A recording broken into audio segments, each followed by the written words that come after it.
Hey everybody, welcome to It's Just Bodybuilding, episode 60. And on today's episode, we have our friend IFBB pro, Brad Rowe.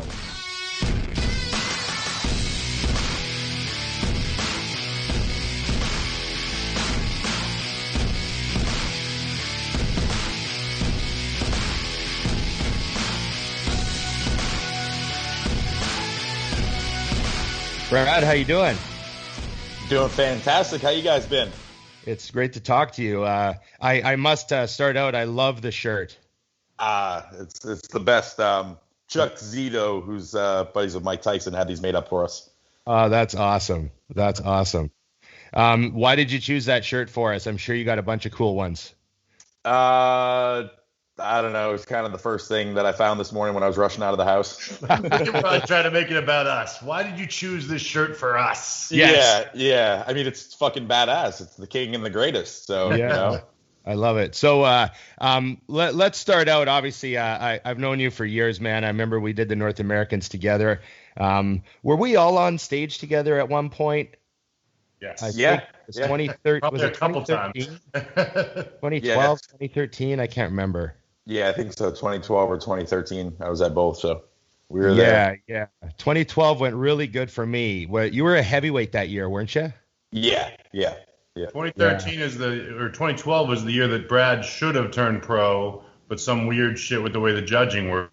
That was 13. Yeah, 13. Okay. Yeah, that was a wild year, but whatever. I got it later. Yeah. So I got to give you credit. I always give you credit. One of the things I always say about you, Brad, is you were one of those guys where when they first started giving second place pro cards, there was a little bit of like people kind of saying like, oh, well, what's good of a second place card? And then you took your second place pro card and you went to the fucking Olympia The next year. And it just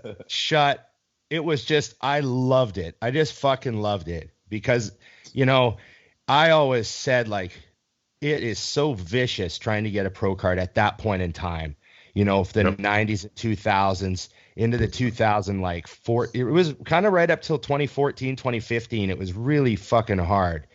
And I always said, it doesn't matter how you fucking get it. It's what you do with it. Right. Exactly. Yep. I mean, people used to bitch about people getting North American pro cards in general. Then you got someone like Sean Roden who won an Olympia there. I think Dexter won his at North Americans, correct? Yes. And he's the most successful bodybuilder ever. So, if it's about just getting that opportunity. And, one thing that I always tried to do when I turned pro is beat every motherfucker that beat me and got their pro cards before me. And I was pretty successful at that. A couple of guys I didn't get to knock off, whether it be for certain circumstances, but almost everybody that turned pro ahead of me as I was coming up through the ranks, I've beaten in the pro ranks. So yeah, no, you really did prove yourself. I gave you an enormous amount of credit that year. You even tore your quad that year, didn't you? Going into the Olympia, yeah. Yeah, it was like I saw you at the Sacramento show, wasn't it? Sacramento, yeah. Your leg was kind of swollen and you were limping around. Looked like a ground up bag of shit. Yeah. Yeah. How many shows did you do that year? You collected points, 5 shows, I think, wasn't it?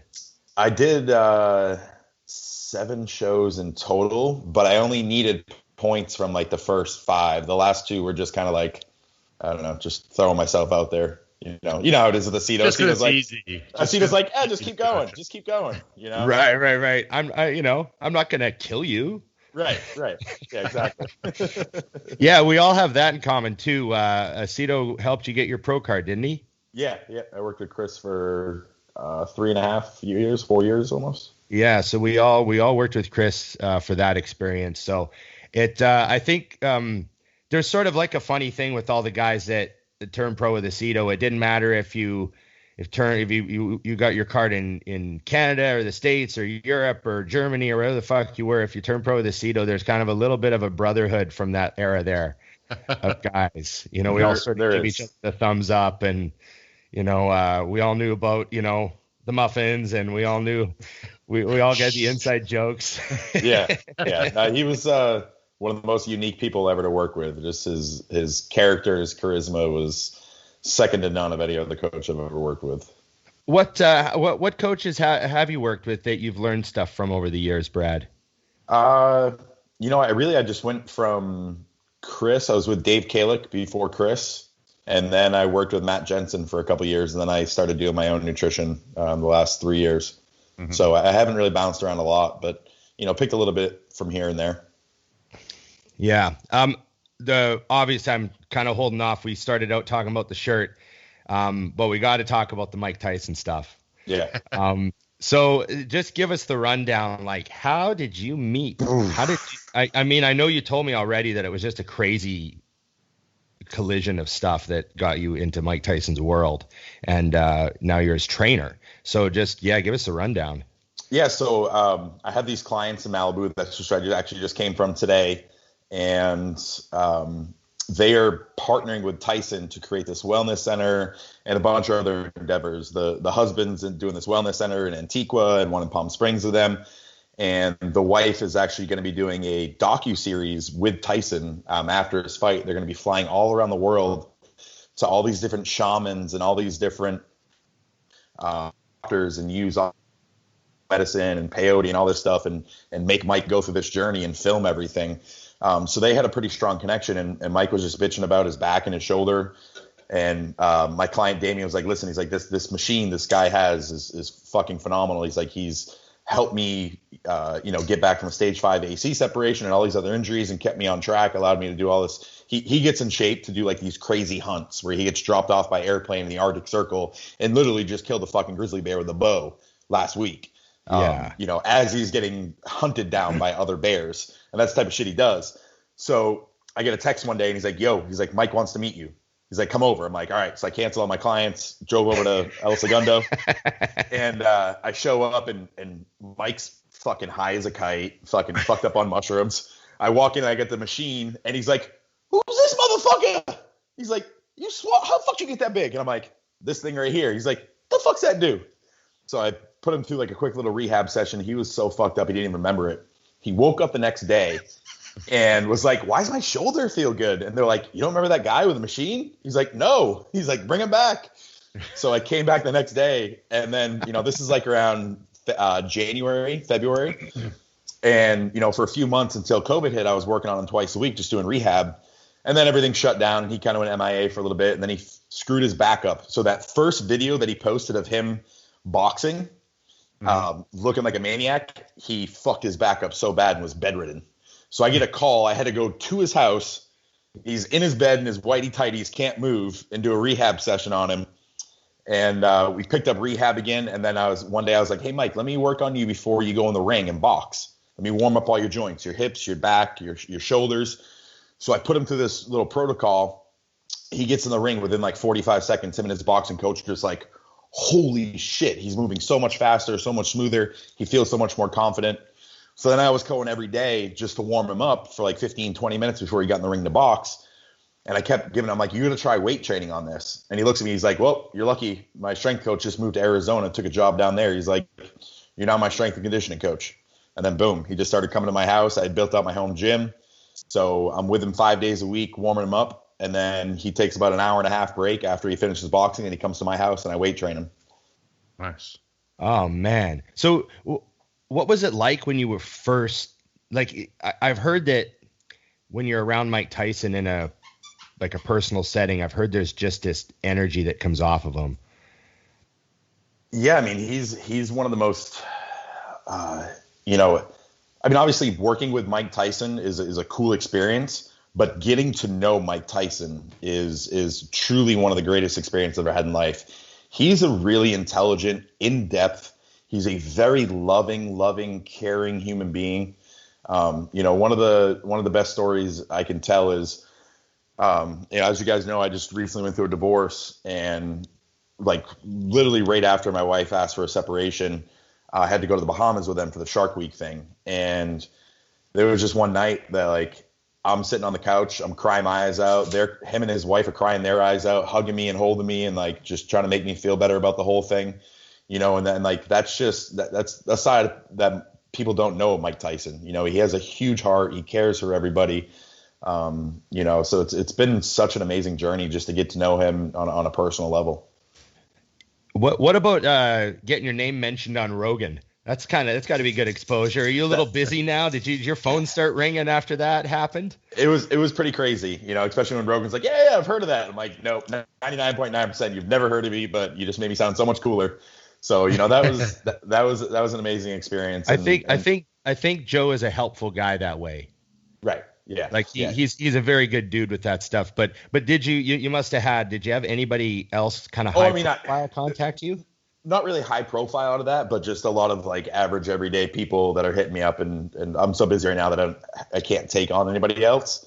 But as far as like the high profile thing goes, just through these connections that I've made, I have so much shit happening. Like today I got to work on Anthony Kiedis, the lead singer of Red Hot Chili Peppers, through the same people that connected me with Tyson. They had him over their house this morning. I worked on him. His shoulder's all messed up. And he was absolutely blown away. So he's going to start working with me 3 days a week. When I go to Malibu to work on them, he'll come over to their place and I'll work on him then.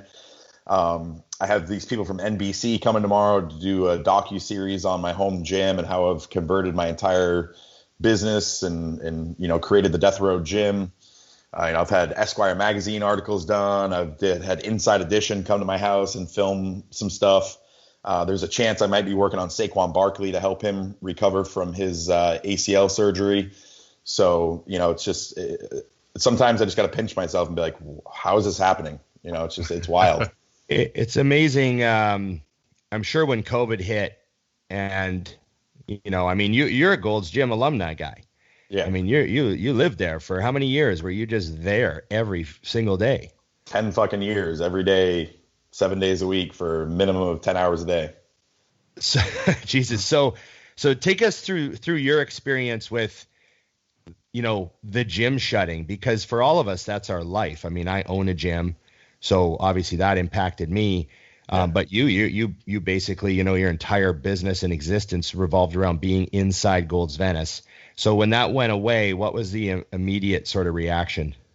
I think like everybody, we're like, it's just 15 days to flatten the curb. This is the greatest lie ever told. Right. This is the new greatest lie ever told. Yeah. This isn't that bad. But one of my shoulder clients, hurts anyways, right? Yeah. one of my clients, who's a high-end dentist, and he's also been my training partner for a while now. He was like, listen, man, I got to stay active. Let's do something. So I was like, when everything shut down right, I was like, all right, I'll buy a Bowflex. It's cheap. It's something convenient. We can get a full body workout in because I didn't know how long this was going to last. Mm-hmm. And then as things started to look worse, I just started procuring pieces of equipment. And my gym was just filled. My garage was just filled with a bunch of junk for my ex-wife. And so I made her go through and sort everything. And, over like a 2-month span, I ended up building out this home gym. I spent about $40,000 in equipment. I've got everything you could ever possibly need. And then the people from Malibu, hit me up after like 2 weeks into COVID. And they wanted me to come out there because the husband was coming to see me at Gold's. And he's like, hey, how would you like to come out here? Come train us 3 days a week, me and my wife in the mornings. And I get paid a pretty penny to do that. So I'm like, all right, fuck it. It's a 50-minute drive there and back, but I make good money. And then slowly people started to feel a little more secure to come over, and, ended up building out my business again, out of my house. And, like I said, it ended up being fortunate because someone like Mike Tyson isn't going to train at a Gold's Gym.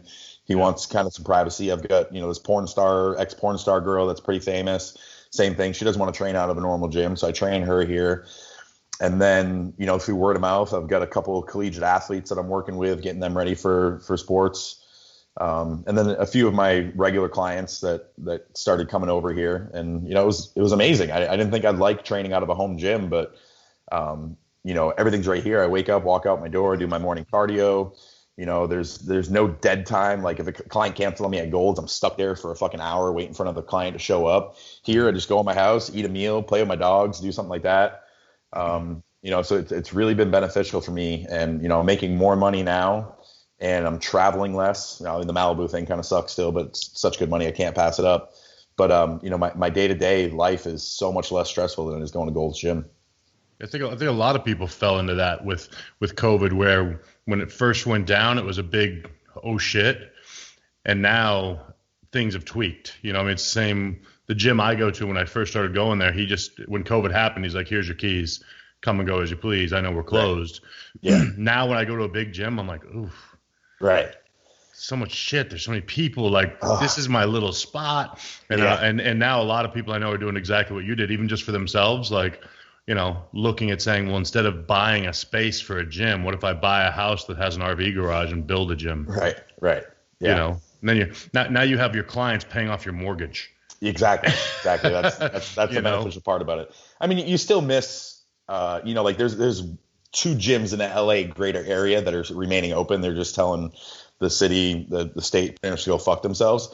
Right. So like, you know, obviously I'm recently divorced and I'm lonely and I'm, you know, so I'll go to this other gym and it's an absolute nightmare to even train in because it's so busy. But I'll go there and do cardio and I'll go stretch just to kind of like be around people because I am so secluded so much throughout most of my day.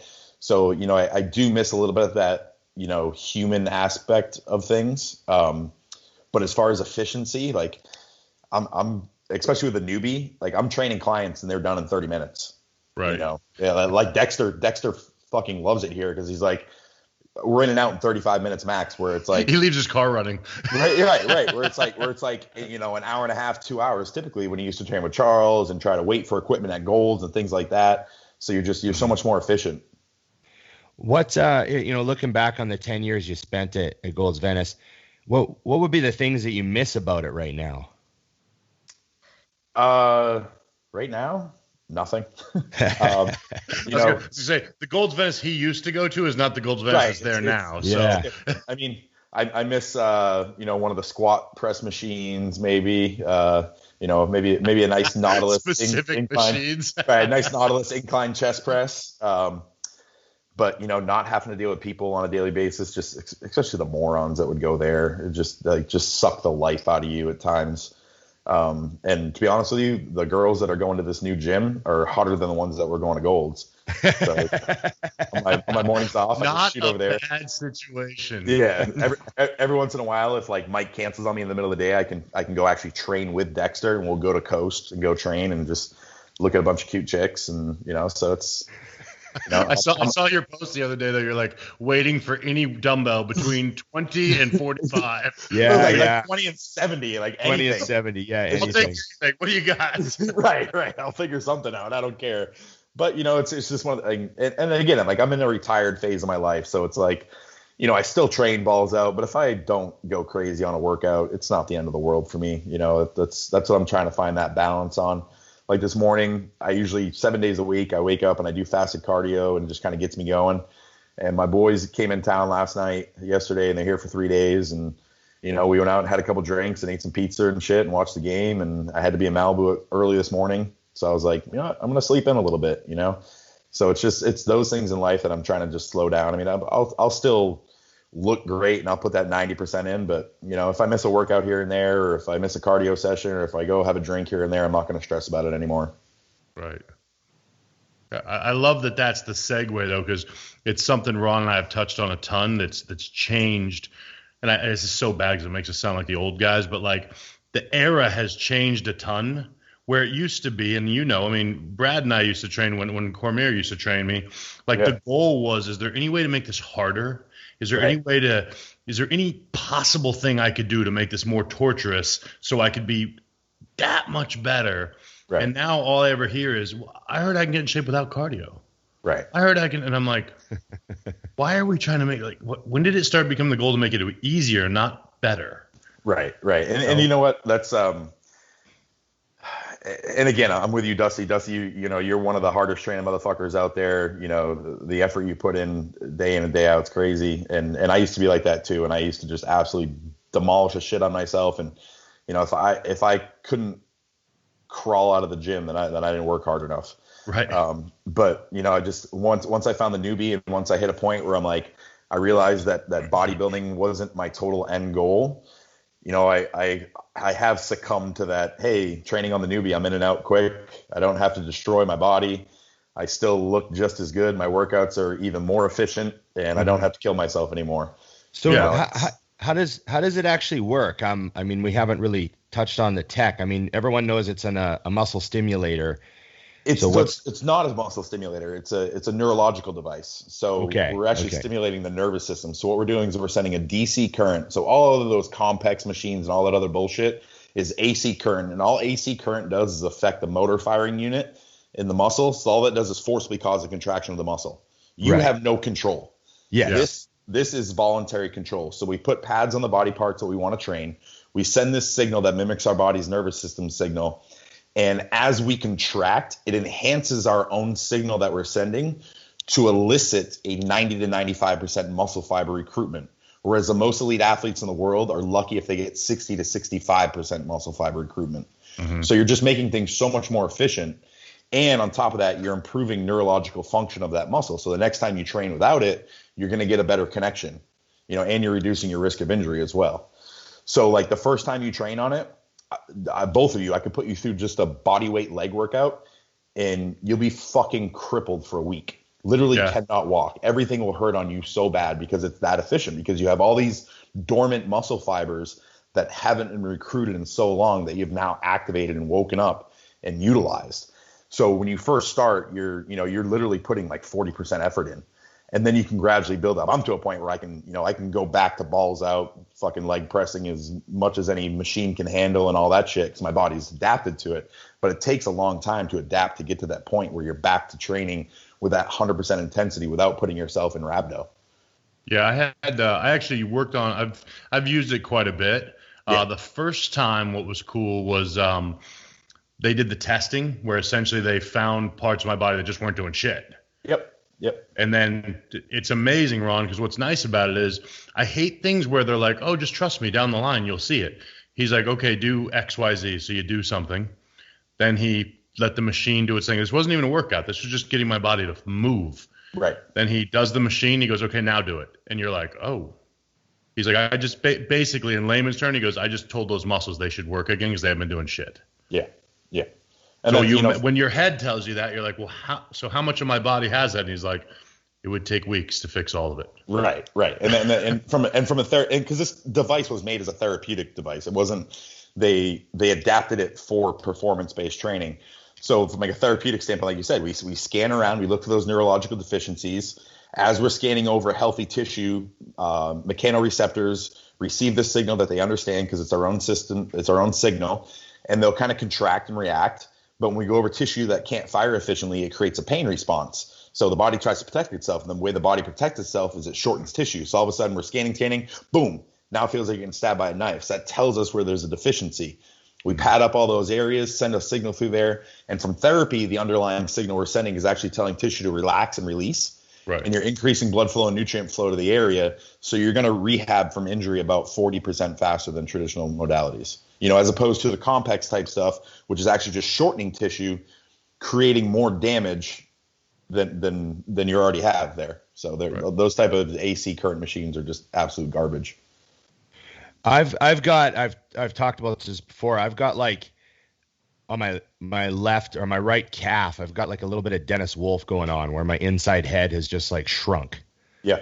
And like, I don't know, I had fucking MRI and they said there's nothing wrong with me. And, no one knows what to do. After a million Graston passes over it and massage. And have you seen that have you worked on those type of things with the newbie? Yeah. So I actually have a bet with Dexter right now. I told Dexter that I guarantee he's been avoiding training calves of me. I told him I guarantee I can put 2 inches on his calves between the other day and the Olympia. And if I win, Dexter's never been drunk before in his life. If I win, I'm getting him fucking piss drunk after the Olympia, so much so that I'm going to carry him back to his hotel room and I'm going to hold his head while he pukes his brains out. And if I lose, I'm giving up half my pay. I told him I'll give up half what he has to pay me for the year. Really? It's a pretty strong feeling you're going to be just fine, and we just got to pick the alcohol, huh? Okay. One session, we grew a half an inch already. Well, so what if I He's just like, come shit. if I just come and live in your garage for a couple of weeks because I've always dreamed of having calves. We'll blast them, baby. We'll blast them. We got you. I mean, what you have there is you have some nerve damage. There's some nerve impingement, whether it's stemming from your spine or maybe through your knee. There's some nerve impingement, so that it's never going to fire. No matter how many fucking calf raises you do, it ain't going to work. Yep. Yep. You see a lot of that, like You know how when your friend buys a white car, you start noticing the other white cars because your friend just bought one. It's like when you get an injury, like let's say, you get a little bit of a bicep tear and you think your bicep looks a little different. Now you start seeing it in every other bodybuilder. Yeah. You start like looking through pictures of shows and you're like, oh, that guy had the same injury as me. And it's stuff that no one else even sees. Right. But I notice on a lot of bodybuilders, older guys, I see the inside head of the calf faded away sort of. Yeah. And so it's not an uncommon thing at all. And no one talks about it. Dennis Wolf wasn't the only one to lose a calf. I mean, Dexter's calves changed over time. Ronnie's inside head of his calves were kind of gone. Yeah. Flex Wheeler never really got the inside heads to do much, Yeah. And you always wonder if there was if it's actually kind of a common nerve thing over time. Yeah, I mean, it makes sense, because that nerve is going to pass the inside of your knee, and we get a lot of wear and tear. And as you start to get compression within that knee, when you start losing cartilage in there, things will kind of compress down. Spaces start getting you start closing those spaces off, and you lose neurological function. What about lats? Have you seen that on the older bodybuilders? A lot of them lose the lower lats. Yeah, so I have a bad lower left flat for sure, and I've seen some pretty good improvement.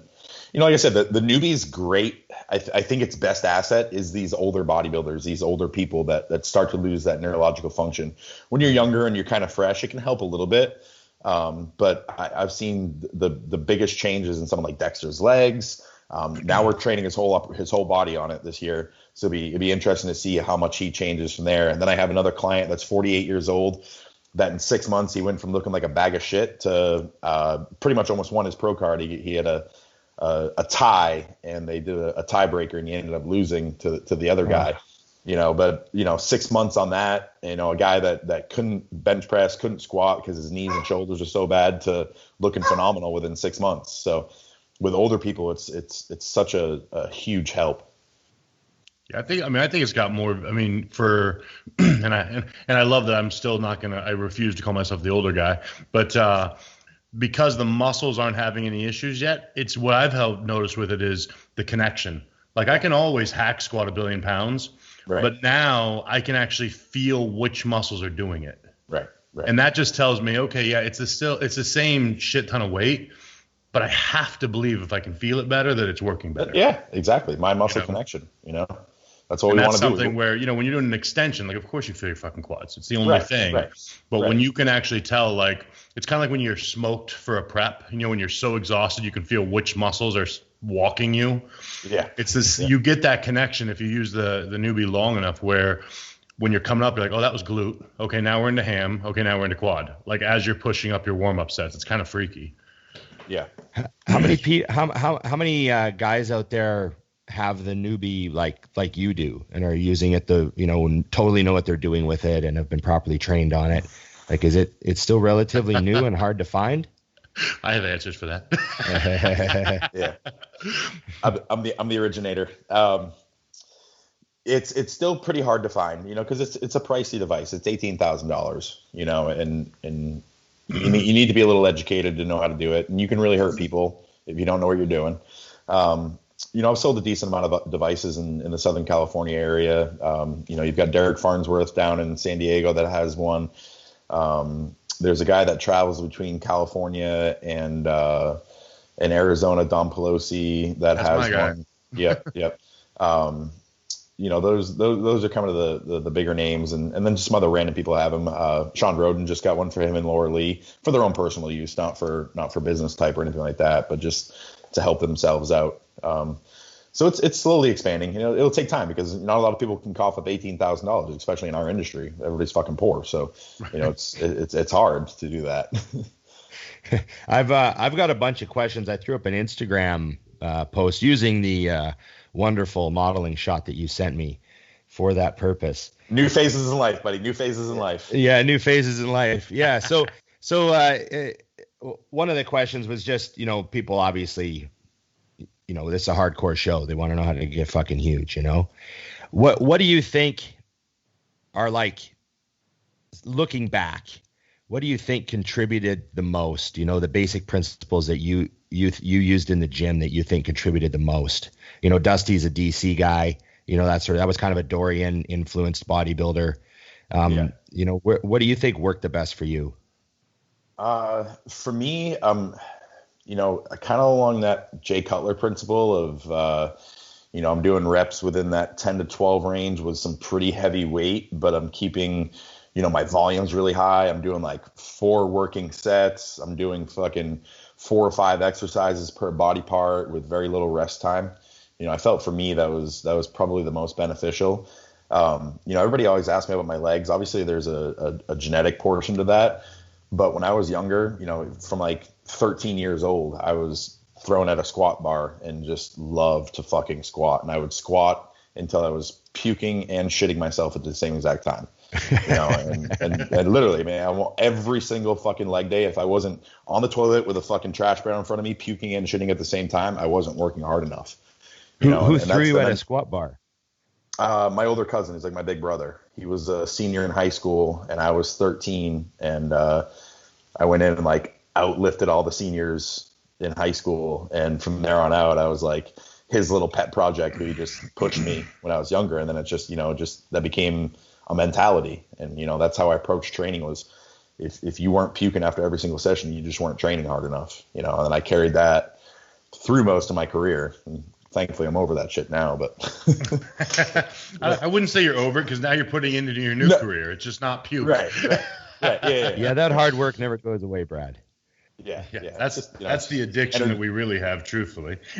Right. I mean, truly, that's, you know, people ask, why do you love training? Why do you love bodybuilding? I love just pushing myself as hard as I could. You know, I wasn't one of those guys that like pushing off season. A lot of it was due because of off the stage, me to be successful in the acting and everything else that I've done. Me being fucking 280 pounds and fat and bloated wasn't going to book me work and wasn't going to give me those other opportunities that led me to this. So I always stayed in shape, but I did so many shows because I just loved pushing myself. I love that suffering. I always say that I'm happiest when I'm at my most miserable. And that's a fucking shitty way to live, but it's just how it is. It works for you. Yeah. What was your first real acting gig? And then what's been the biggest thing that you've done? My first commercial I ever booked was like literally like everything just kind of fell on my plate really fast. I wasn't even in the bodybuilding or fitness world.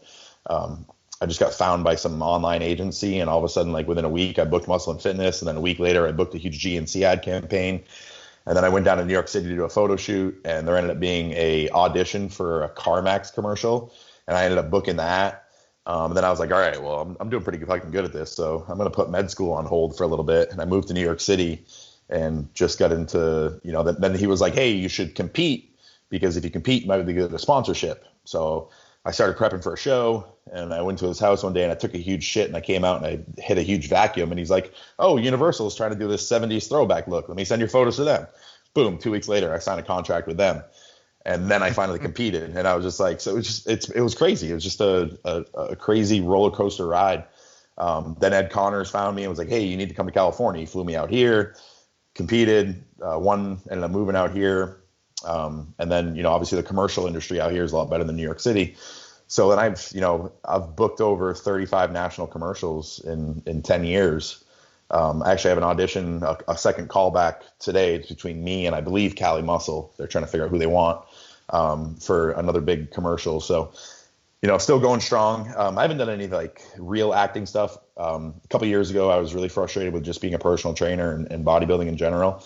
And I was like, you know what, I'm going to pursue acting. You know, a lot of producers and directors and stuff said I was really good at understanding direction and really great facial features. And they really think I could be like a lead man type. And I just really started thinking about, I'm like, fuck that. I don't want to be famous. I don't want to fucking, like, even if you're lucky enough to book work, you're on set for weeks and months on time, 16-hour-long days. And then if you are blessed enough to be a big name, then you have no fucking life. Like, you want to be The Rock. As cool as that sounds, you can't fucking do anything. You have no life. And that's not what I want. My success for me isn't about personal endeavors. My success is about creating a future for my family and creating more than I ever had. I came from a poor family, and I want to be able to create success so that my children can have a much better life than I have, and leave them something so that they can build upon. And that's truly what success is to me. So I was like, you know what? Fuck that. I'm not going down that road. Right. I got a question here. How has your view on life changed since you became single? It's still the same. It's still the same shit I want. Like, my boys are in town, like, oh, get on this dating app, do this, do that. Like, I joke about it. Like, man, I grew up in this fitness industry, and I was 100% faithful to the same woman for 9 years. And I passed up so many women, and I'm like, I'm going to go live it up. But you know what? That doesn't appeal to me. Like I'm trying to heal emotionally. For me, I want family. And that's the most heartbreaking thing about all of this was we were talking about having kids this fall, and that's like I said, that's my only measure of success in life. So for me, I want to find someone that I can love and create a life with. I'm not gonna go whoring around or be a serial dater that doesn't appease me at all. I'm a fucking grown ass man at this point, and I want grown ass man things. So you said 9 years. So the dating scene, I imagine, has changed a lot in the last 9 years. Oh, it's like, yeah. I mean, then you add COVID into the mix, and it's like totally different. Like, so the other day, funny story, I was like, you know what? One of my boys like, you really get it on Bumble. It's this cool app. Like, the girls will flirt with you. He's like, just get out. Like, you don't have to hook up with them. Just go on a date. It'll make you feel better about yourself. I sign up. This girl shoots me a DM. She's like, are you open-minded? I'm like, I'm on a dating app. So yeah. And she's like, that doesn't answer your question. Are you open-minded? And I'm like, looking at her photos, I'm like, could it be a transvestite? Could it not be? Like, I don't want to say yes, I'm open-minded. And then you'd be like, okay, let's hook up. Then you have how open-minded? Like, yeah. Right. Like, I'm also not closed-minded either. I mean, my dad was gay. I'm a fucking bodybuilder. Like, I definitely don't live a typical lifestyle. I support everything. Right. But no, I'm not open-minded if you had a dick or you had balls at some point in your life. So literally, I deleted the app. I was like, fuck this shit. I'm on there for one day. He's like, I'm out. One question, I'm out. Like, wasn't supposed to be difficult. Right. You scared me this way. Hi, how are you doing? How's your day? What are your, let's ask some normal shit. So yeah. You don't know her favorite color or if she has a dick. This is tough. No. Yeah. Hey, you're the one who lives in LA. I know. Oh, that's freaking awesome. That's the one thing I love about LA is I used to tell people the great thing about going in Gold's Venice is we're the normal ones. Exactly. I'm the most normal dude in that place, no matter what time it is. I'm like, the hardcore bodybuilders are the least degenerate. in the room. That's stretch. It's wild out here. The weather's amazing. And, this lifestyle that I live, it's hard to do that anyplace else, and the money I make, that's what keeps me here. Outside of that, the people, everything else just kind of sucks. Where would you see it? And let's say with your ultimate goal, and this just came to my brain, would the goal be to, reach the level of success where you could take the family elsewhere, or do you think you'd grind it out just because that's where the magic is for you? As long as you do the Joe Rogan and move to Texas? Yeah, so I would say I have this performance center that I'm opening, and I have some absolutely amazing investors and business partners. They're billionaires, but not only that, but they're just really down to earth people, and they are 100% all into my passion and my dream. So, we'll have this place open. We're hoping by like April, May next year, and we want to open up in different markets. We're going to do about 18 months proof concept, and they want to expand. So, 5 years down the road from now, if all goes plan, I'm going to be worth a fucking hell of a lot of money, and I can live wherever I want. I always said when I had kids, I want them to have to grow up in the Northeast. As much as I don't want to fucking deal with snow again, I think it just adds character, when you got to fucking shovel ice off your door handle just to even fucking start your car, to shovel the 3 inches of ice off your window to drive to school in the morning or to drive to work. It's beautiful. Yeah. I'm New Hampshire, guys. I'm not that far from you. So, it's just... I think that it just adds character that you just don't get in this 70 and sunny every day. Life is nothing but butterflies and rainbows LA lifestyle. It's funny because Chris used to say that. I don't know if you ever saw it. He was like, the East Coast bodybuilders are just different. So he said that enough on like shows and stuff. One time I I posted a video on my Instagram and I tagged him. I'm like, Chris, look at this shit. And it was like a breeze and you could see like some tree leaves falling. I'm like, I have to go out in this mess. It's 92. Don't get me wrong, did you see that leaf? Right. I mean, don't get me wrong. I've met some really hardworking people. Some down to earth people that are West Coasters, but they're definitely far and few in between. And yeah, no, I agree. It's at Gold's Gym. It's just funny, like just by circumstance, like you start chatting with someone else and you hit it off, and you're like, where are you from? They're like, oh, I'm from Massachusetts. Oh, I'm from here. I'm from they're all Northeast guys, and we all just end up congregating together. It's just that personality just clicks. Yeah, no, I see that. I find the same with all the East Coast. When I see someone that's really blunt and I like them, I just wait. And I'm like, so is it New York or where you Right, yeah, which one? You're clicking well here. So which type of asshole kind of seem like an asshole. I like you. Yeah, what type of asshole are you? And what do they have to say for you to think, oh, this is a Canadian? They're too nice to everybody. Hey, just say A once. If you are friends with everyone, you are Canadian. Yeah. What would be this is a question I always ask our guests. Everyone's had a great response to it, so there's no pressure. You don't want to be last. Go ahead. Yeah, I mean, and you've seen a lot of stuff. I mean, you've seen it all. What's the freakiest thing you've ever seen? What your freakiest moment where you looked at a bodybuilding, someone training or someone backstage, and you just went, my fucking God. I mean, I'll be honest, man. Michael Lockett just fucking standing there is just absolutely solid granite. It's just, it's unbelievable. There's just so much detail and just so much hardness of him just standing there. When he poses, not much changes. Like most other bodybuilders, you see him, they look round, and when they pose, then you get that detail and hardness. Him, he's just a fucking statue just standing there. It's just that's probably one of the most mind-blowing things. Yeah, and he's been dieting for like 15 minutes at that point too. So. Yeah. No, he literally just ate fucking 4 pizzas and looked like that. I remember at the North Americans one year, I was talking to him backstage because he was in my class, luckily enough for me. Yeah. And he told me he dieted for like 4 weeks. Yeah. And I was just standing there going, what the fuck am I doing here? Yeah. The guy who dieted for 4 weeks is definitely beating me. And and I've been getting ready for the show for 4 years now straight.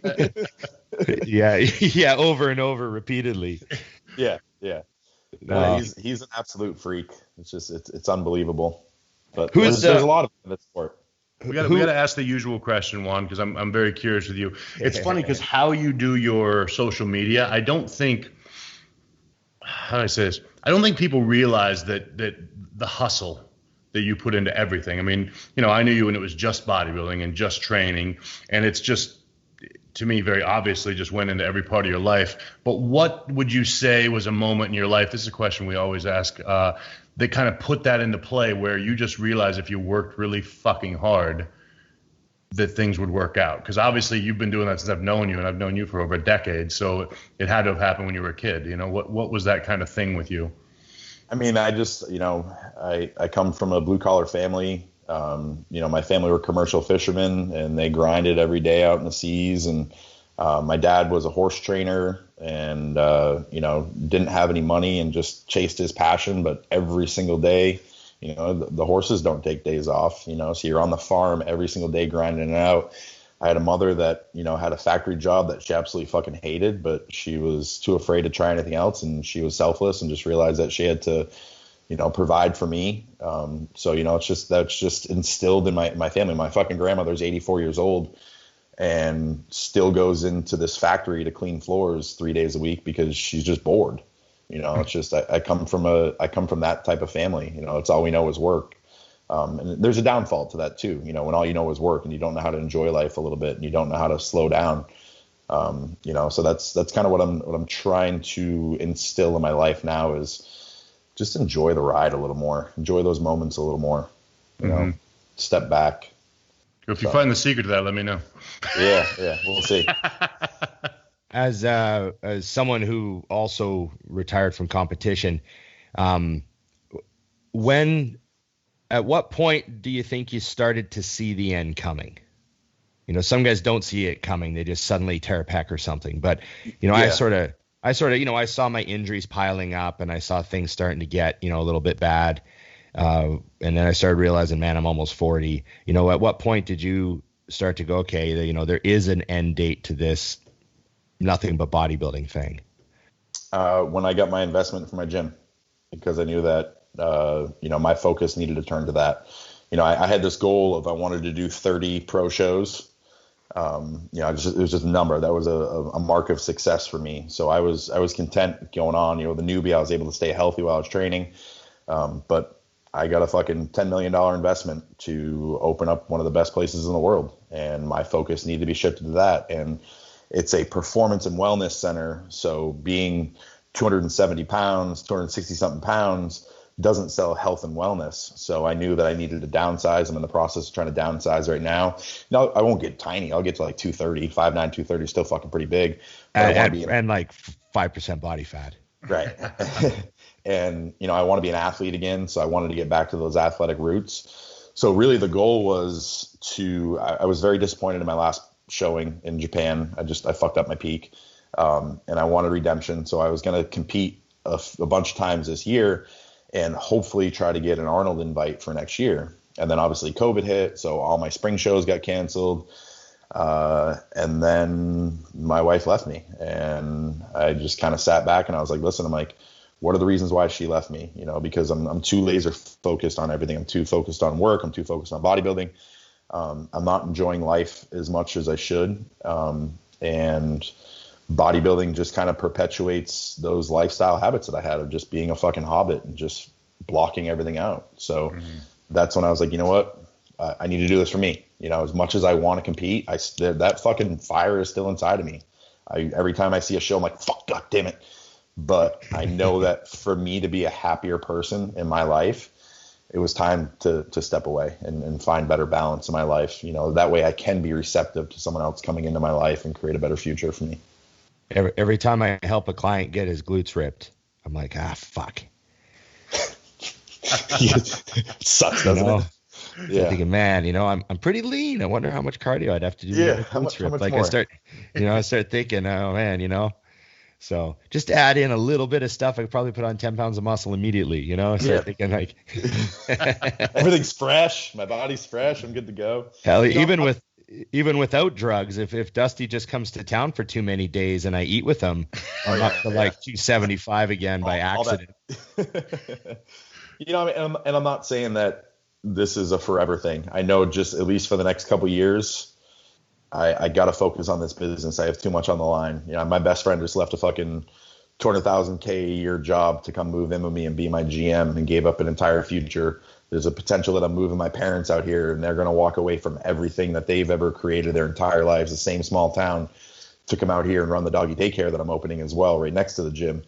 So I've got too much on the line to be distracted by bodybuilding, which is my passion, to make sure that this is a success and for them as well. That's a fantastic idea. Doggy daycare right next to the gym. Yep. Dusty, you've talked about this. Tie it all in, man. Tie it all in. So that was my original dream and desire, because if you guys knew, my ex-wife ran a dog rescue, and I was like, hey, you know, we do the gym, we do the dog daycare there. You come to the gym, you drop your dog off to play while you're working out, or, you know, we do boarding and everything else. It would help support her rescue. You give her kennel space and all this shit. And that was my original concept, but I never pitched it to my investors. And we came across this location that had two buildings. And in order for us to get adequate parking for the gym, we had to take both buildings. And they're like, well, what do we do with this building? And I'm like, a doggy daycare. They're like, what? I showed them all the financials. And I'm like, listen, it doesn't increase parking. It's a drop off service. Yeah. And they're like, oh, Jesus. They're like, fuck, we love it. Let's do it. So, you know, those things are awesome though, too. I use them. I mean, I do for when my days are really busy, I don't like to leave the dogs in the kennels. They're fine, right, but I'm one of those people that's like, I don't know if they're fine. So you drop them off and you can patch in, Ron. I mean, I can literally, when they're there, I touch a button on my phone and I can see where they are right now. Yeah. Right. So I know they're being taken care of. I know they're good. I'm like, this is badass. Right. And it's a big money making business. I mean, it's not nearly going to be near the gym, but we'll make $1.5 million to $2 million a year off the business. Just that alone. Sure. You know, so that covers all. That's just like renting all the parking spots. Yeah, pretty much. And that's really, some. they're like, right. They're like, hey, we just need a business that can sustain the lease, pretty much, though. It's not going to cost us money. So they didn't care about them making any money.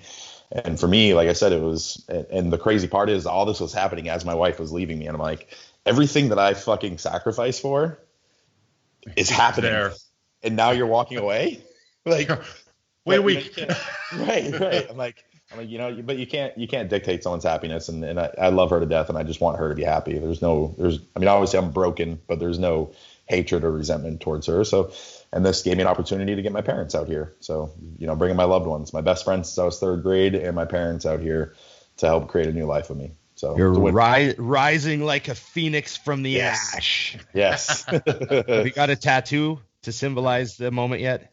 I have to. My best friend, funny story. You guys remember the movie Boondock Saints? Oh yeah. Yeah, they have Equitas and Veritas tattooed on their fingers. So when we were younger, we were like little badasses. We're like, yeah, we're gonna get Equitas and Veritas tattooed. So he calls me, he's like, you gonna do this? I'm like, yep. So he gets Veritas tattooed under his arm. And that was literally the same week that I got into all the fitness modeling stuff. And the agency was like, do not get any more tattoos. I'm like, Josh, yeah, I can't get that tattoo now. Yeah. 10 years later.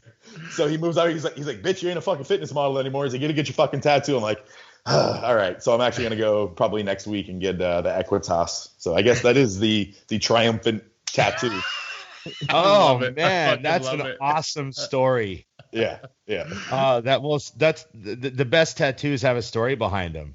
Yeah, absolutely. And that's going to make that just a fantastic one to talk about. So, yeah. I got one question. I know you give us an hour here. I got one question. I got to ask at least one prep question because you were in shape about 100 times. How many shows you do total? Oh man, I've done 38 shows. I think 38 shows. Yeah. Dry-did glutes in 38 of them? Yes. Maybe 35.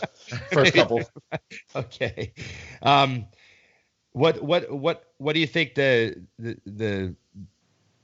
what's your number one advice for making sure you're peeled? Like you were a keto guy for a long time, weren't you? Keto just later on in my career. Later on in your career. Yeah, I did the keto prep for Japan, and just as a lifestyle moving forward, I'm doing keto. Oh, okay. Number one advice: stop worrying about fucking size. Stop worrying about looking full. I fucking hate that. You have so many bodybuilders. Like, there's guys out there, and I won't name names, that are like, I'd step on stage with, and I'm like, there's no fucking way in hell that I should beat you because you have everything, the structure, the muscle bellies, but you're fat. And all you'd hear them backstage go, oh man, I'm so flat. Oh, I lost so much. It's like, just fucking diet harder and you win the goddamn show. So it's just fucking suffer. Just put in the work and fucking suffer. You're gonna be flat. Just fucking suck it up and deal with it. That's just part of the process.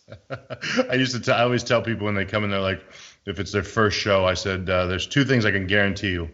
You're smaller than you think you are, and you're fatter than you think you are. Yeah, exactly. Exactly. So just let me take care of the latter, and then we'll just see what you actually have. Yeah, exactly. Just get in shape. That's all that matters. Thanks, Brad. We really appreciate it. I know you're a super busy guy. How long you got to your next appointment? I got Dexter in about 45 minutes. Mike Tyson is stuck in Vegas today, so I get the day off from him. So, boom. So you got us instead of Mike Tyson. Yeah. What an upgrade. Upgrade. I'm upgrading life today, baby. Thanks, buddy. Wish you all the best. I'm going to send you a message about some of the stuff we talked about. Okay. Get some info from you. All right, guys. Since I got the inside scoop from the head guy. So. All right. All right, Brad. Appreciate it. It's good to talk to you, man. I truly appreciate it, guys. Have a great one. Cheers. Hey, what's going on, guys? Thanks for watching another podcast here at Think Big Bodybuilding Media. And thank you to our great sponsor, TrueNutrition.com, for making this all possible. TrueNutrition.com is owned by Dante Trudell, the creator of DC Training. He wanted to create a supplement company that offered high-quality, third-party tested supplements at a fair price. High-quality protein powders, just about every type you could think of. Huge variety of flavors, plus health and performance supplements. Check them out, TrueNutrition.com. And hey, if you use our code ADVICES, you directly support our podcasting. Thanks, guys. Let's get back to the program.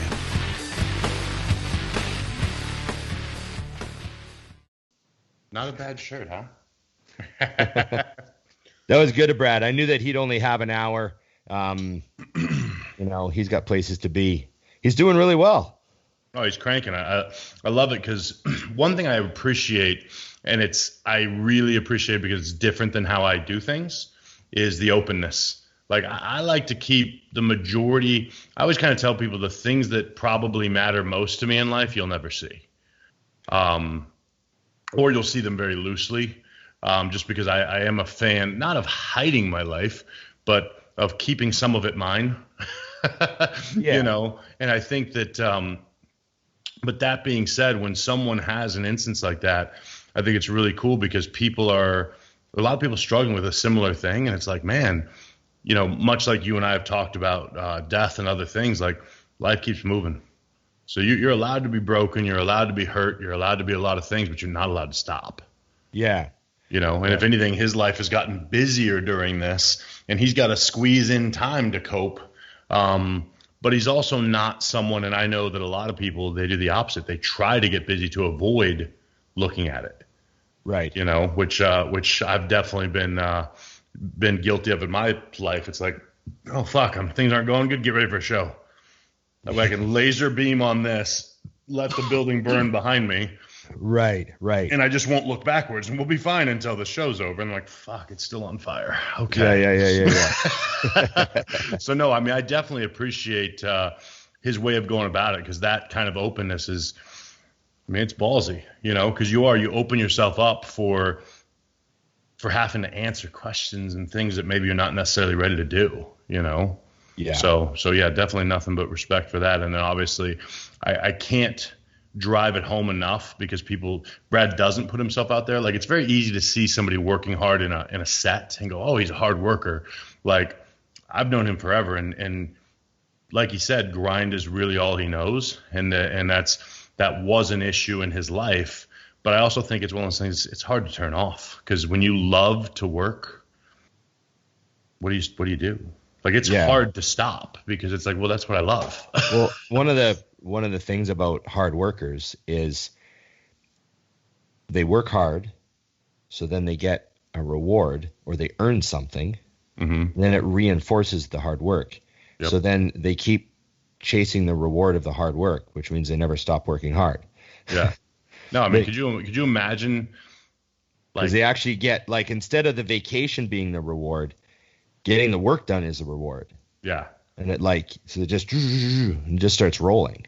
Yeah, that's why it's funny, but I've talked to a lot of people who are far more successful than me, and they have the same problem, which is I go on a vacation, and the first day is awesome because I'm not doing anything. And by day 3, I'm starting to bother the people I'm with, because I'm like, we should probably do something progressive today. So that's exactly how I am with, like, and if you want to test yourself, do a week in Mexico. Right. That's like the ultimate test, and just see what day you start losing your mind on. And it's just different personality types. You know, some people, day 7, when they're boarding the bus to go to the airport, they're like, fuck, I wish we had another week. Right. Like, I could really drink another fucking 30 shots of tequila and 50 beers and eat at the buffet 60 more times. Like, I would fucking love that. And then there's people like me that are like, 3rd day, I'm sitting at the buffet and I'm looking around, I'm going, this was fucking awesome. Yep. We go. You know what I mean? Yep. I'm recharged. Could I go back? I'm like totally ready to like have a normal workout now. The little pump session this morning before breakfast was fucking awesome. I was looking at the beach, did some curls, strutted around without my shirt on. Fucking holiday. But it's day 4 now. Can we go home? Yep. I'm terrible, you know, so I always have to, like, if, you know, we do take a week holiday, I always have to, like, mentally prepare. Actually, I've never taken a week holiday. Well, there you go, Dusty. It's funny, but like I've threatened to many times. You know, but I will say that I think that's the other thing is if I went somewhere, it would be, and I do plan on doing some traveling. I plan on this year. I actually had made a goal to do 2 major trips this year, and then, well, we all know what happened. Yes. But the difference will be is I think it's when I go somewhere that I've never been, going and seeing and doing will be enough to keep me rolling versus sitting on the beach. Like, I can do the beach day for a day and I'll love it. But day 2, it's like, all right, show me some crazy shit. Take me to, some wacky thing I'm never going to get to see again. You know what I mean? We'll see how that goes. So I'll let you know if I call you and I'm like, Ron, I need you to pick me up at the airport. I'm coming to the gym to train. Yes. Aren't you on vacation? Not anymore. How was your weekend? Fucking terrible and awesome all at once. I moved on Thursday. It's been nonstop since. I was going to comment, we got going on the show pretty quick. I didn't comment on the new wall. So I knew that you'd obviously relocated. And it's a new wall because there's nothing on it yet. Because, of course, what I like to do is things are difficult and you're moving, so sell everything or give it away in my case, dumbass. And get all new stuff. And buy all new stuff, which has meant, of course, like I got bar stools. They all came in the wrong size. So I had to reorder those. The couch comes this day. So and I have no pictures on the wall, so I wanted something new. So by the 20th, everything I have purchased will be up, and I'll be like, okay, we're good. What's going on the wall? What, you got something for us going on the wall behind you? Yes, you guys have great things to look at on the wall behind me. It's matching the motif of the place, which obviously when I say it like that means I did not select anything that I'm buying. And you paid a designer, didn't you? You said make my place look fucking cool. Make it look like I know what I'm doing. Make it look like I know what I'm doing. Here's a few things I kind of like. Yeah. This is the look that I like now. There's a few pictures of some other living rooms. Now let me use my favorite tool. Here's my credit card number. Right. To work. No, it's been it's actually been good. And I've always been a house guy, or like my condo was I call it an American condo. Like I pull out front, I walk in my place. It felt like a house that I had somebody above me. You know what I mean? Right. This is like your place. And I have to tell you, I fucking love it. So you're in an apartment style. You're in an apartment style condo. Yeah, it's my car is on the 3rd level of this place, and it's like all it is it's like a hotel. You know what I mean? You got a hallway, you got elevators, and I would have never guessed that. I was here for 2 days, and I was like, I don't know if I'll ever leave this lifestyle ever. I just want a taller, bigger one. Right. Put me on the 40th floor of some crazy place, and I don't want walls. I want windows. It's about it. How tall is the building that you're in? This is small. It's only 4. Well, it's 3 stories, but there's a couple. They call what are the ones that are small, like 1-bedroom style, open loft? Oh yeah, they have those as well here. And I looked at those, but for the money, I'm like, it's very small. It's fancy, but not fancier than this and small. These are awesome. And it's, like I said, I was stunned because literally the second morning I woke up and I'm like, fuck, I really like this lifestyle. I don't know that I'm ever going to buy a house again. There's some huge benefits. The only thing is you don't have a yard for the dogs. Yeah. But how long does it actually take you to get outside with your dogs? Like, here's the crazy thing. So because of the unit that I got, my door is literally 6 feet from the door that's to the garage. And in the garage is my car right there because I bought a spot, and then the elevator. So the dogs can be pissing in 2 minutes. Yeah, it's easy. And and now that they're trained, it's just a different thing. Here's the best part. If there's something wrong with the front door, it's not your fucking problem. Exactly. There's something broken downstairs in the lobby, or the elevator has a button broken or something. You don't have to fix it. Did you see the little tour of the gym they have here? It's a fucking gym. My gym has. No, I didn't. Yeah, I put it on my story. It's got step mills, it's got squat racks, it's got Smith machines. It's on story, so it's already gone probably. I think I put it up yesterday. Damn. But I'll send it to you. It's literally, I bet you the gym is 5,000 square feet. Nice. Okay. So I have a gym. And I literally walked in, I was like, okay, so this is. If I was not me, I would not need a gym membership. That's how loaded the gym is. Free weights, machines, like I said, Smith, all that shit. So it's pretty sick. I'm like, I can handle this. But yeah, I'm definitely ready. I got Todd coming in on Friday to film again. So we'll be right in the mix, and Cooking with Dusty will take place in a new, better kitchen. Damn, I can't wait. The food will still be terrible, but it'll be fun. We actually both had a great weekend. Yours will be more work than mine, actually. So I had one of the craziest weekends I've had in years and years. This whole week was crazy. So I had a client competing on Saturday out in Moncton on the East Coast. She was awesome. Yeah, that shredded client that I have, Hulk Blonde. So she's supposed to step on stage at a natural show Saturday morning. I get a call Friday at noon, and she's 4 hours ahead of me, so it's 4 p.m. her time. Right. And I'm at noon, and she goes, "Hey, they just had a COVID outbreak in Moncton. They're shutting down the entire city at midnight, closing all the non-essential businesses and eliminating all gatherings, ballrooms, bars, restaurants. Everything's got to shut." Full. And I was like, "What?" And they're like, "Yeah, so we have to find a new venue, which they found another hotel across the street that's going to allow us to do it, and we have to have the show tonight before midnight." Oh, whoa, you did not tell me that part. And I go, "Oh, okay. This is my first time doing this. Here we go." So and then she's like, "I'll call you back when I find out what's going on." And then she calls me back, and it's like 6 p.m. her time. Right. And she's like, "Okay, I guess we're going on stage tonight." They're just hammering it. We're moving across to another hotel. We're hammering out the show. We have to get, and it's 2 shows because it was supposed to be 2 shows, an open show and a natty show. And they're going to just ram everyone through. I'm not sure if they allowed them to do posing routines. They might have had to eliminate the posing routines and just do just do the initial presentation of each person, Yep. But anyways, they rammed the show through. She won the natty overall, and she won the open and the masters in the natty show. So she did really well. But the craziness was everyone had to pull together, and apparently it was just apparently it was amazing.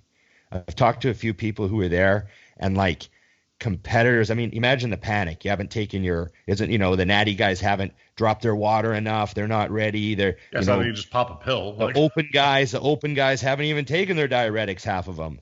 Yep. They barely, like some people are starved down to make weight. They haven't carved up. They're like, just imagine the chaos. Yeah. Some people, I said to her, I was very calm. I go, "Well, you're in shape and you're natty, so why don't you just stop drinking?" Yeah, we're good. And go on stage. Because, like, there's nothing come on. I go, you're going on stage in like an hour and a half. Yeah. You should be ready then, really. I mean, because the other thing is that people forget is everyone's in that predicament. It's not like it happened to you and everyone else knew for 3 days. Yeah. So apparently everyone came together. Like, people were helping each other out. Like, rivals in the same class were like fixing tans and like, you know what I mean? It was apparently really awesome. Like, kind of one of those reminder moments. Like, if we want to make this happen, we have to all band together.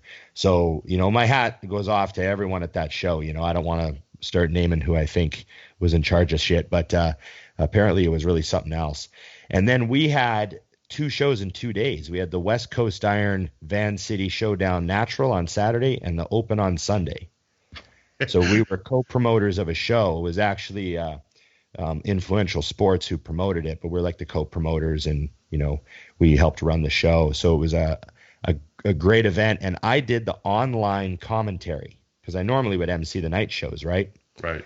So we did the online commentary for the whole show. So we ran it in the format where there was only one show. We bring the classes in because of COVID. We bring the classes in one at a time. So we had a staging tent outside, staging in the lobby, and only 50 people were allowed inside the building. So we had 25 volunteers and 25 athletes. So we would get the staging tent would have a class waiting in it, or a group of people waiting in it, like maybe the physique guys, classic physique guys or physique guys were all waiting in the tent, and the men's bodybuilders were in the lobby. And we would run them through their classes, and then when they were done, they would leave, and the next guys would come in so it was very COVID regulated. We had to follow all the rules and be very strict, and it went amazingly well. We got everything done, and I commentated for 7.5 hours on Saturday, and about 6 hours on Sunday. And the crazy thing is, we had to commentate, because we didn't want YouTube to pick up the copyright music. Right. So every 30 seconds, YouTube bots will nab things they recognize. So we had to like chatter something. Yeah. And, the head judge is also talking on the microphone. So that sound is booming through the auditorium. So that was helping out a lot too.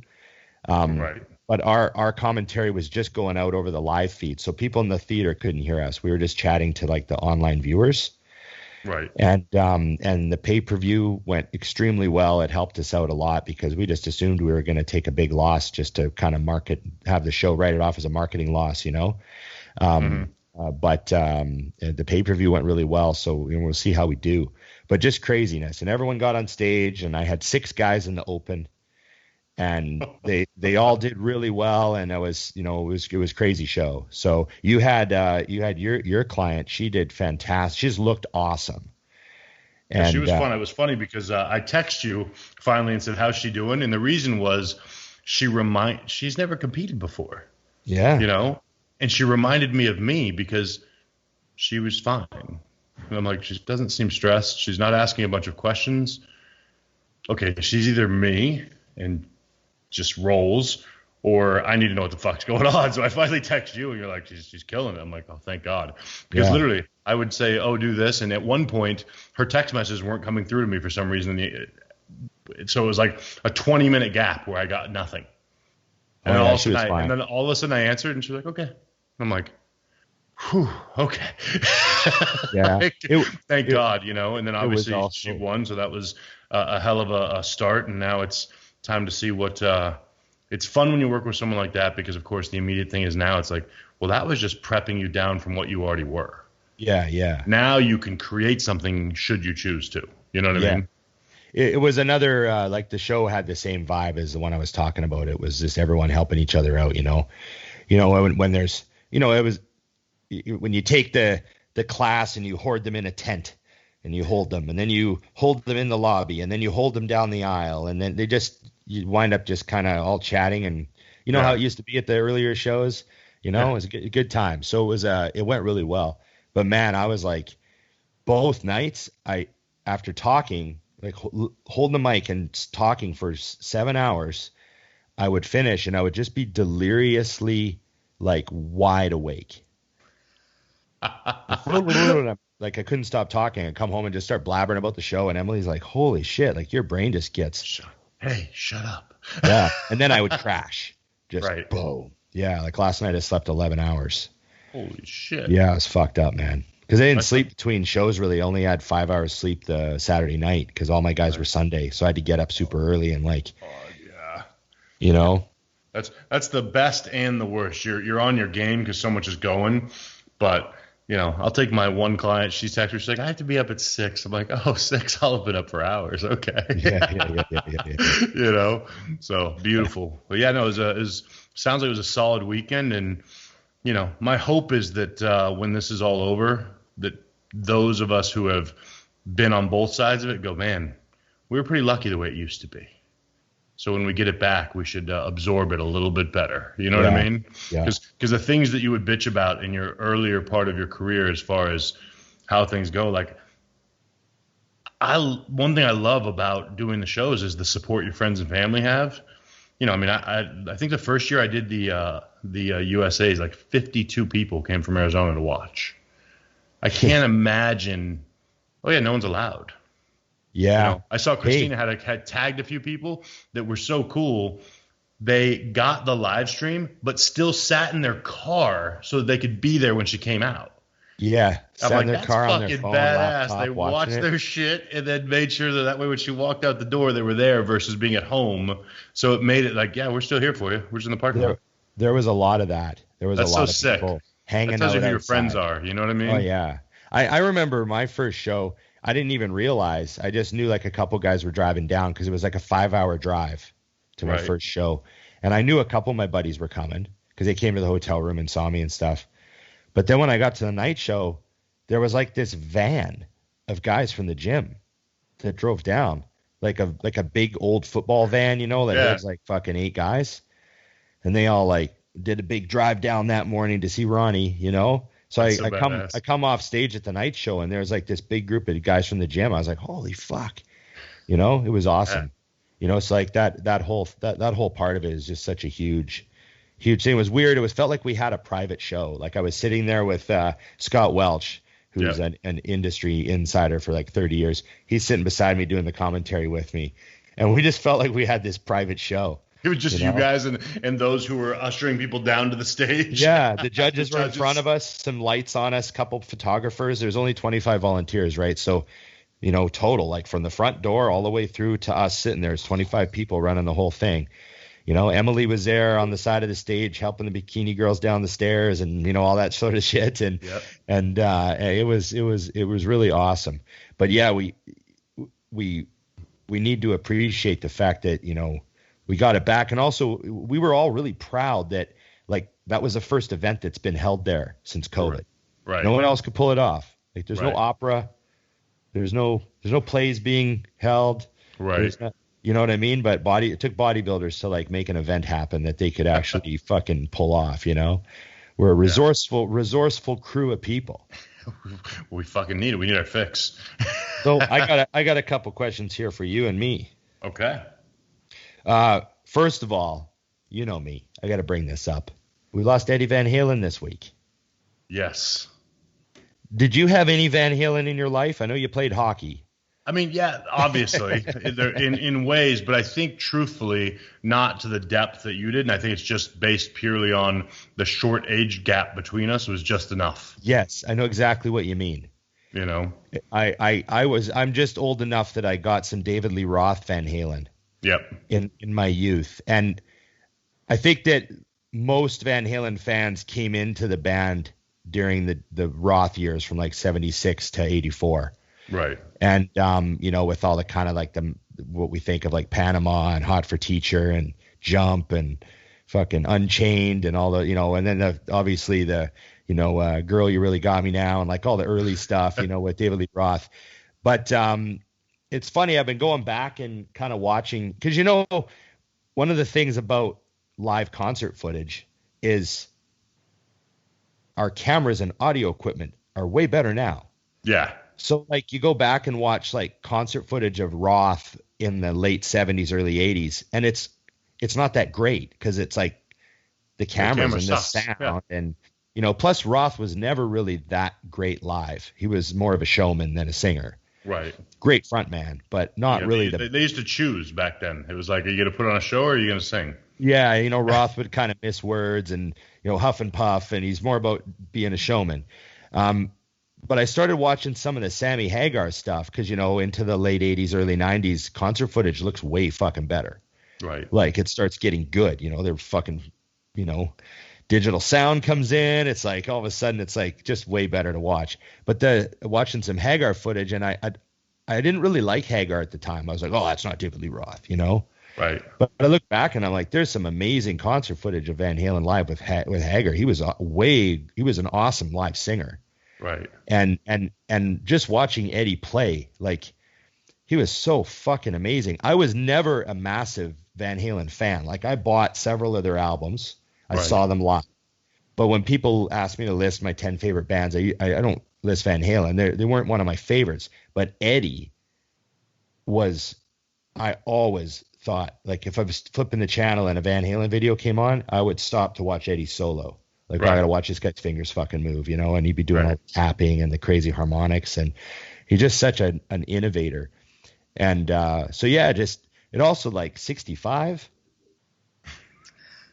Like, I'm 45 this week, motherfucker. Yeah. That's only 20 more years, An interesting thing I read was he died of throat cancer. Right. So, every single video footage that you'll see has a cigarette sticking out of the strings of his guitar. Right. He's pulling it out while he's playing a solo with one hand and putting it back in the end. And, like he's. Right. So obviously the smoking thing is, Yeah, played a role. But I read an interesting interview with him. He actually had a third of his tongue removed like 8 years ago because that's where the cancer started. Right. And I guess the spot on his tongue that had started the cancer was the exact spot because he used to play with a copper pick. He'd put the copper pick. And he put the copper pick in his mouth all the time when he was doing his finger work. Right. And he would hold it in his mouth between songs when they were in the studio. And when he was at home, he would put his copper pick in his mouth, and he would, finger pick for hours just practicing and forget he had his pick in his mouth. Right. So I was like, wow, that's kind of freaky. Right. Here we got our cell phones in our pockets right next to our nuts. Well, where they used to be. The nuts, I mean. Oh. Make sure you're not drinking out of a copper cup. Yeah, well, only when I'm having my Moscow Mule, so we're good. Yeah, man. So that happened this week. So I was, started to think, fuck, how we're at that age, Dusty. Your heroes start dying. Yeah, I'm grateful that I'm my own hero, so I won't be there when it happens.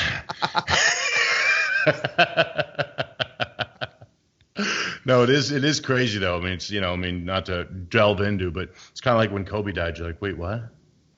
Yeah, that can't happen. Like any of them, and it's the same. Like they're supposed to live forever in your brain because it just doesn't seem optional. Especially like you said, 65, dude. It's young. It's young. Did you see Evan Centopani's post? Yes, I was just his post was like. Stole the picture from me. He saw the picture. He goes, I like this picture. I'm going to steal it.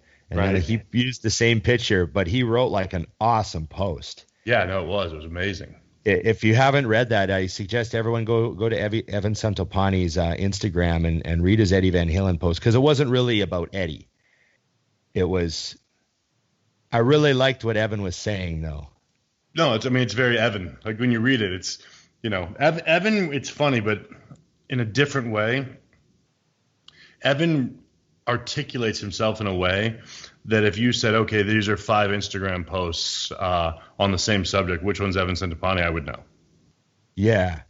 Same with like Dante Trudell. He's the same way. I know his writing, I don't want to use the word politics because Evan didn't inject politics in it, but he injected some very true life philosophy that I really thought was sort of suitable for today. For sure. For the moment and for the life. For the moment. Yeah, it was he's right though, so much emphasis on how he worded Eddie didn't set out to give the world. He wasn't trying to save the world. He just loved to play. Yeah. And by just focusing on making himself happy and in essence minding his own business, focusing on his own shit, right? Yeah, we got a gift. We get the gift. Yep. And it makes you think about all the people who aren't focusing on their own shit. Yep. Meddling in other people's shit. Judging other people by what they're doing, not doing anything themselves. Yep. It really had a lot to say that he didn't say. All the stuff that Evan wrote, what he didn't write was like also very like it was. I fucking loved it. Yeah, no, I agree. It's my post of the week. Yeah, we have a post of the week now. Like I think we might open this up now. But it's very true. Like I looked at that. When I was a kid and my mother didn't like if I flipped people off.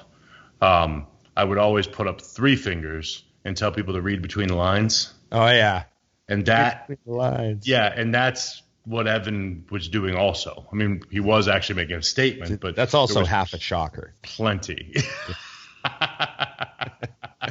Love it. Freaking gold. I had another few things we had to talk about. What the fuck? Where was my list? You might want to talk about James winning the... That was the next thing. There we go. I forgot to turn my screen lock on. So, yes, we had the Euro Pro. Hollingshead goes to the Olympia. Yes, well, in Hollingshead, the top 3. So it was Hollingshead, Lucas, and I didn't know they sent the top 3. Yep, all 3. When did they announce they were doing that? A while ago, yeah. So all 3 of them are going. Yep. Is that just because we missed so many shows? So they were like... No, I think they bumped the tier of that show up. I mean, it might have been why, but yeah. So the top 3 all went, and then now Regan, I believe, is in the lead for points as well. But I think he's going to go to Chicago and finalize that. Yeah. What'd you think of the guys? I mean, I thought it was a fucking fantastic show. Everyone was awesome. I mean, shit, you ran into the 6, 7 spots. The guys were still awesome. What I loved, which is so fitting was like, you know, when a lot of people, I hate to say this, but oftentimes people will take something like Luke's death, and you can tell that they're twisting it for their own gain. You know what I mean? Yeah. James had said from the beginning that he was grinding this thing down with only one goal in mind. That was winning. All the way down. I remember I was watching a show, and they said, "Yeah, it looks like Rami's jumping as well." He goes, "Cool. Well, he can get second." I mean, he had no intention, and not arrogance. I mean, I really feel that James is a rebirth mentally of Dorian. Like, there's no holes, there's no mistakes. Everything is 110%. He cannot work harder. He cannot work more efficiently. He is a bodybuilder's bodybuilder, and the biggest thing is he believes in himself now. He used to be like, yeah, I'm one of the guys that's kind of in. Yep. He knows now that he's on another level, and so when he walked out, I don't know if you saw the video, but when he walked out for his routine, he actually brought Luke's shirt with him. And then he started his routine the way Luke starts his. Down on one fist, right? Yeah, and did that whole thing, which was sick. But the thing is if you know James, which I think most people do now, it's all straight from the heart. Like, I could see him doing his cardio and doing his shit and remembering, okay, this isn't just for me now. So very Hollywood ending for it to work. Yeah. I was actually texting back and forth with his girl before he won, and I was just, I just told her, like, hey, congrats, this is unreal. And she's like, fingers crossed, whatever. And then 2 seconds later, they announced the win, and she was just, because she's not even living there right now, she's working, so she moved away to work. It's like, for them to win is just two really badass, like, I call them, like, it's funny, but they're like the blue collar Americans that are not American, getting it done. So it was awesome to see. And then down the line, I mean, everyone looked so good. Regan could have won a lot of shows this year with the physique that took him to fourth in this show. Yeah, I know. To imagine that Brando looked fucking great. Like, yep.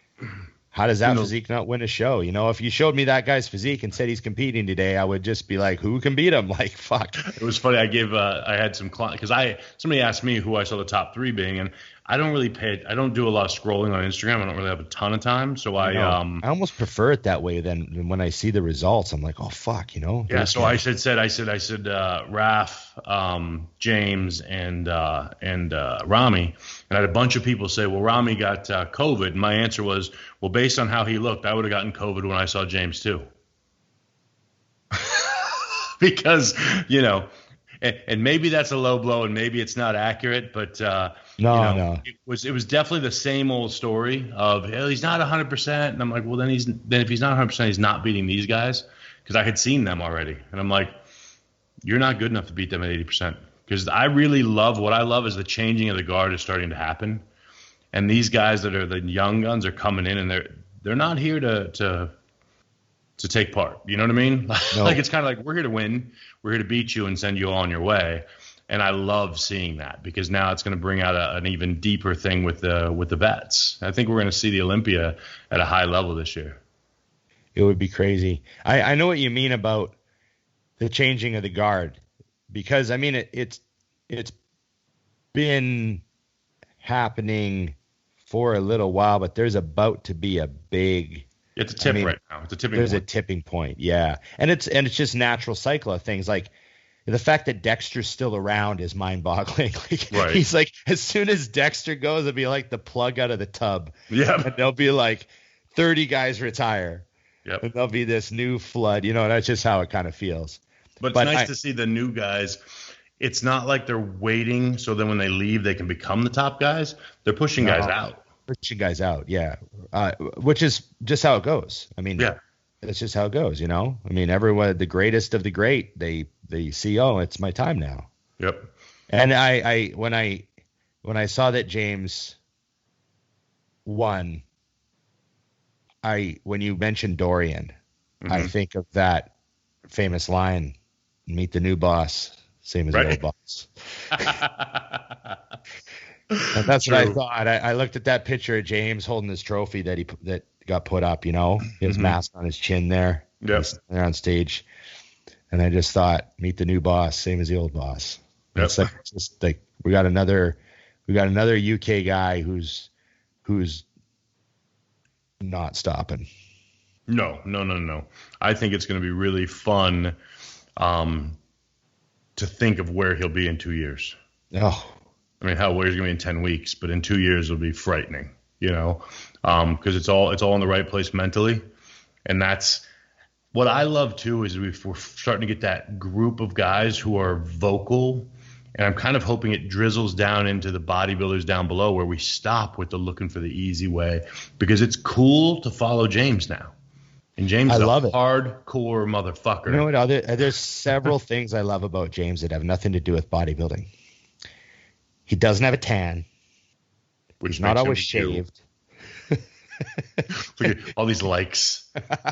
He wears lumberjack clothes. These are all really good. These are all good things, Dusty. We should celebrate all three of them.